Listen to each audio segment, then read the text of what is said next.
Well, after the weekend of rain and wind, our coverage tonight begins in Somerset County, where parts of Crisfield are underwater. 47 ABC's Lily Zhang has been out there all day and joins us now live with an update on the situation out there. Hi, Lily. Hey, thank you so much, Emily. We're actually on Cove Street right now. This is where officials say they saw the greatest volume of high water a little earlier today.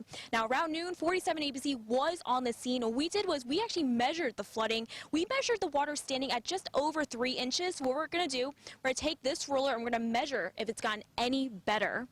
Now, I'm not sure if you guys at home can actually see what we're talking about here, but this is just under 3 inches right now. So it's actually just a little bit better than it was around noon.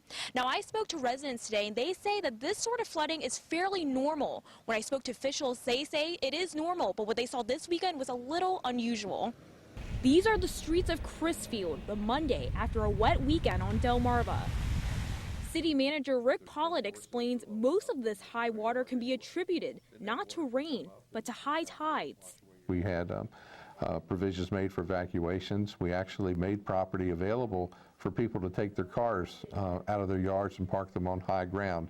We made sand available for people to come and pack sandbags if they needed them. Pollitt says that citizens did take advantage of these resources, and although it's not uncommon for the city of Crisfield to experience flooding, he admits Monday's conditions are, in his words, unusual because of how much flooding there is throughout the city.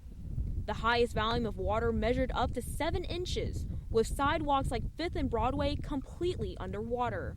Somerset County public school officials made a decision Monday to close for the day due to safety concerns for students. And despite all this, no streets were closed. When we asked about the lack of closures, Pollitt said there was no risk of people being stranded. Our biggest concern is not so much people being able to drive across the flooded streets, but it's the ones who will speed through flood zones and make wave action. And it's those waves that come from speeding traffic along the streets, washing up on other people's property. People like Demetrius Richardson, the Crisfield native, says he's seen the city in worse conditions and says flooding is becoming a frequent incident. Through time, I guess the way the conditions is with the ground and everything, it's kind of getting higher and higher, but it's always been like this. And like I said, we found good out of every bad, so it's normal.